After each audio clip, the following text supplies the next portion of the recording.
Let you go on, but let me quickly bring in Mr. Igbuzor here.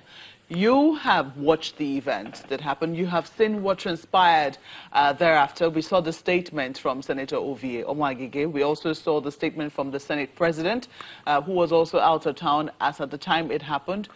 We haven't heard much from the executive arm of government in that regard, and we really do not know what is happening in terms of investigation. But Mr. Anene has called it a coup. So have members of the National Assembly as well. Is it a coup in your estimation? You know, thank you very much, Margaret. You see, like you said in your introductory statements, it has been 1 week now. And, you know, there have been a lot of analysis, there are a lot of discussions. And like past things in Nigeria, if care is not taken, after a few weeks, another issue comes and moves on, and we move on. I've reflected deeply on the issue that has happened and what I call what is happening. And my own reading is that analysts, the media, they focus on the symptoms and leave the root cause. Why should such a thing happen? What will give rise to such a thing?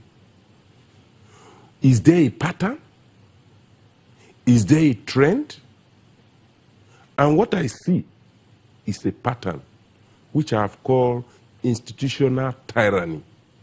I will explain. When we returned to civilian rule in 1999, what distinguishing a civilian rule from military rule is that there is election. There is a constitution. There are rules. There are processes that govern organizations.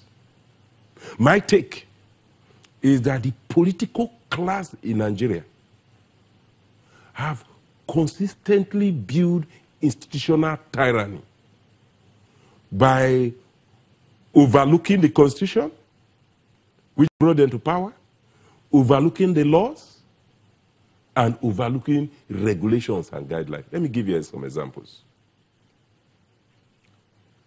In 2007, the Procurement Act was enacted, which requires the establishment of Procurement Council.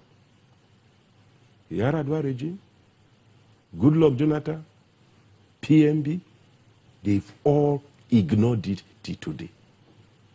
In 2014, the National Health Act was promulgated, requiring putting 1% of the budget for basic health care for Nigerians.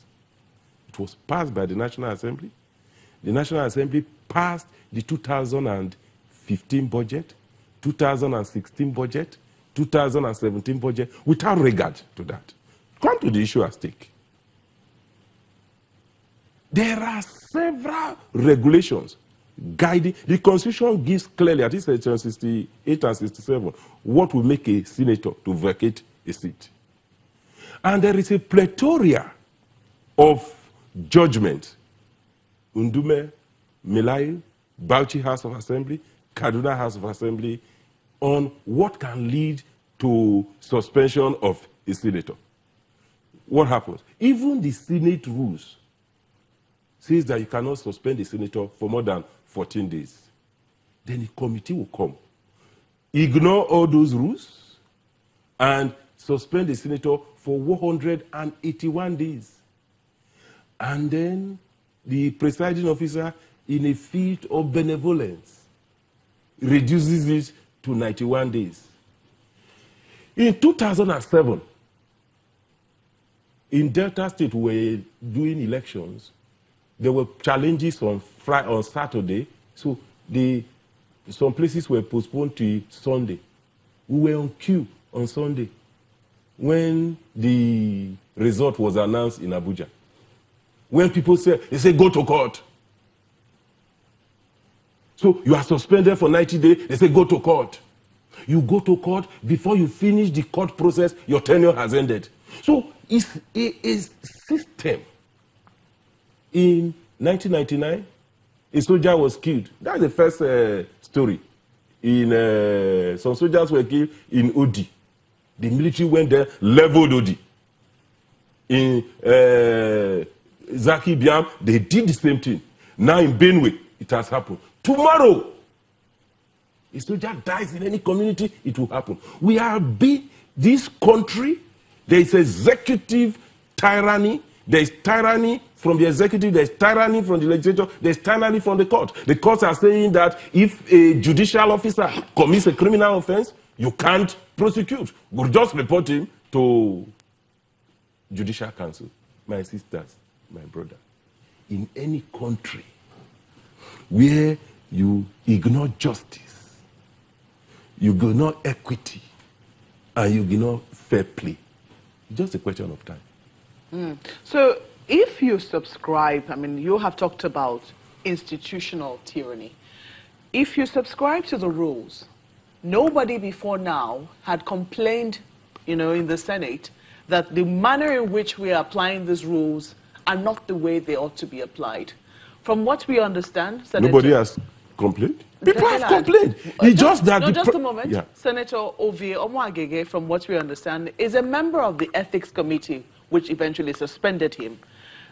He sat over, perhaps he was not physically present, we do not know for sure because we don't know when the Ethics Committee sits, but he was part of the people who recommended, his Ethics Committee recommended the suspension of Senator Ali Ndume. Nobody heard a word from him or any other Senate member, for that matter, that this was wrong or not in accordance with Senate rules. So why is it then that the root cause, which you say is institutional tyranny, will justify what we saw on national television? Can it really justify what we saw? My sister, nobody can justify what we saw on national television. Of hoodlums going to the Senate to carry Mace. Nobody can justify it. And, I've read somewhere that Omar Agege did not participate in the Ali Dume, but that's not even the issue. Whether he's participated or not. This is the thing we must see as a country.